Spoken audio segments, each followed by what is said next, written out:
Salut tout le monde, bienvenue dans ce format court où on va parler de vos réactions au Cybertruck. Et oui, cette semaine, on va encore parler du Cybertruck parce que finalement, pas le choix, hein, c'est le sujet du moment. Et à partir de la semaine prochaine, on reviendra à quelque chose de plus normal, c'est-à-dire avec des thématiques plus générales et un nouveau planète électrique.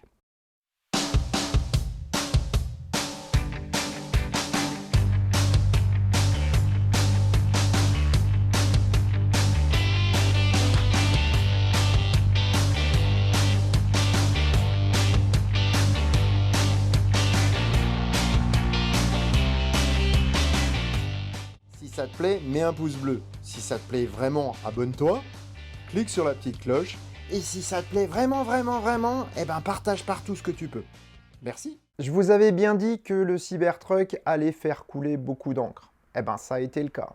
Vos réactions à chaud ont été plutôt violentes. D'ailleurs, c'est finalement assez drôle parce que la mienne a été la même. Ouais, mais c'est quoi ce truc? C'est une plaisanterie? Enfin, voilà, on a tous été extrêmement surpris.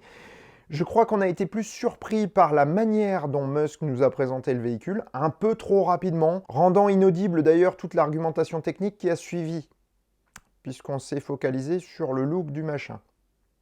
Alors je le dis volontairement comme ça, parce que c'est vraiment l'impression que ça a donné. C'était un machin, un Cybertruck. Bon, il faut bien reconnaître que Tesla nous a pas ménagé sur ce coup-là, hein, parce que c'est vraiment très surprenant. Autant on avait eu de sacrées surprises avec... rappelez-vous, la Model S avec son intérieur, son grand écran, le Model X et ses portes Falcon, la Model 3 où on avait un tableau de bord qui était uniquement une tablette. Bref, voilà. Chaque fois, Tesla nous a surpris. Très rapidement, se sont détachées 4 catégories de personnes. Les haters, bon, ceux-là on les connaît, hein. C'est ceux qui tenteront toujours de ridiculiser Tesla, qui n'aiment pas, et puis voilà. Il y a les Tesla lovers, c'est voilà, les gens qui vont, quoi que fasse Tesla, vont adorer. Il va y avoir les pragmatiques, c'est-à-dire ceux qui vont regarder le côté technique, etc. Et il va y avoir les sceptiques et dubitatifs. C'était mon cas. Ce qui m'a déjà étonné en début d'après-midi lorsque j'ai fait le débrief, je me suis rendu compte que finalement la levée de bouclier des fans de Tesla était retombée.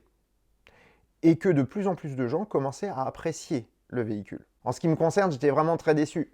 En même temps, voilà, je suis un traditionnaliste, j'aime bien les choses esthétiques, élégantes. Je ne suis pas forcément dans le modernisme à tout crin. De plus, lors de la présentation, j'ai vraiment une réaction de Burke. J'avais l'impression d'avoir un espèce de prototype mal fagoté qu'on pouvait voir dans les années 80 dans les pages de Chrome et Flamme. Donc, clairement, c'était pas en faveur du Cybertruck, hein, clairement. Et puis, il s'est passé quelque chose.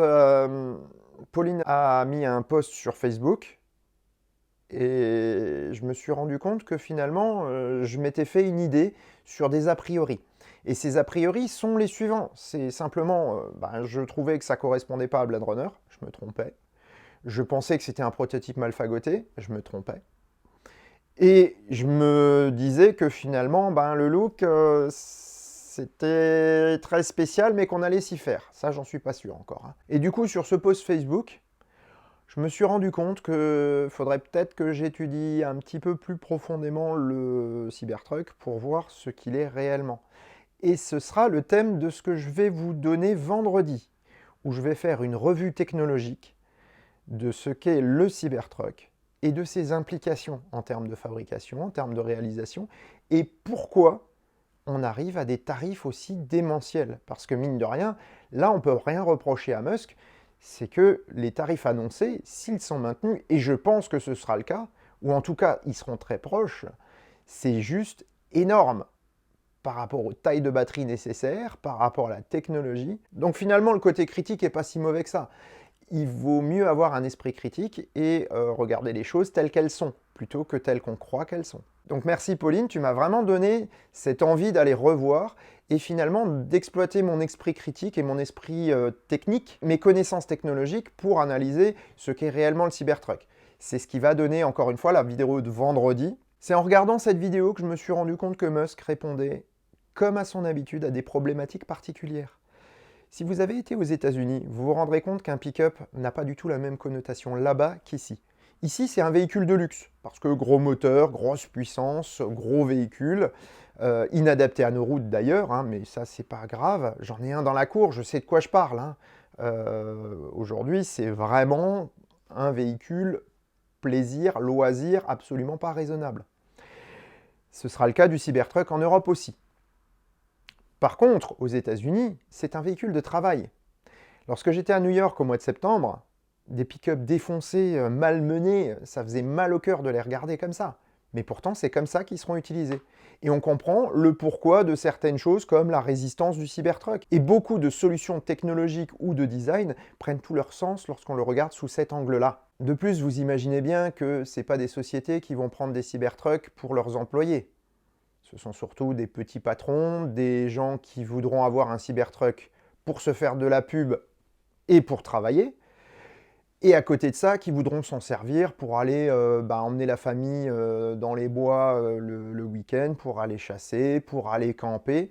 Enfin voilà, tout ce qu'on peut faire avec un pick-up traditionnel. Et cette clientèle-là, ce sont des gens qui sont traditionnellement aujourd'hui déjà dans la clientèle de Tesla. Donc Musk a parfaitement ciblé la chose en raccordant le Cybertruck à Blade Runner. On a réellement quelque chose qui va faire le buzz. Dans le bon sens, dans le mauvais sens, mais c'est une pub énorme. Le coût des vitres cassées, d'ailleurs, a vraiment aidé à augmenter encore le buzz. Musk peut vraiment dire que le hasard a bien servi son propos. Et je pense qu'il ne s'attendait pas encore à avoir une petite aide supplémentaire de ce côté-là. Est-ce que le Cybertruck est reconnu dans le monde de la science-fiction? Ben oui. Ben oui, et ça, là, de ce côté-là, je me suis trompé parce que Sid Mead a adoré. Et finalement, en ayant regardé Blade Runner hier soir, je me rends compte du pourquoi. Vraiment. On se rend compte également que Musk nous a donné tout ce qu'il avait promis et qui nous a bien retourné le cerveau. Et c'est en ce sens-là que j'ai l'impression que le Cybertruck, c'est aussi un peu 1984, parce que beaucoup d'entre nous étaient vraiment contre le Cybertruck à sa présentation. Mais aujourd'hui, on pourrait évoquer une phrase dite par Winston Smith dans le roman 1984 de George Orwell. La lutte était terminée, il avait remporté la victoire sur lui-même, il aimait le Cybertruck. Donc là, je vous dis à vendredi, mais ne partez pas. One more thing, comme dit Elon Musk. Pendant la présentation, généralement, Musk a l'habitude de mettre des petites choses. Je vais vous inviter à regarder cette photo. Vous voyez la photo dans le coin? Eh bien, celle-là, on ne la retrouve nulle part en haute résolution. Et j'ai beau chercher, je ne trouve aucune image de meilleure qualité pour voir ce que c'est. Alors, si vous avez des infos là-dessus, mettez-les-moi en commentaire pour qu'on puisse l'intégrer dans la vidéo de vendredi, parce que franchement, je ne sais pas ce que c'est. Est-ce que c'est du panneau solaire? Est-ce que c'est un matériel pneumatique? J'en sais rien du tout. Donnez-moi vos impressions, donnez-moi vos intuitions, parce que moi, je ne vois pas ce que ça peut représenter.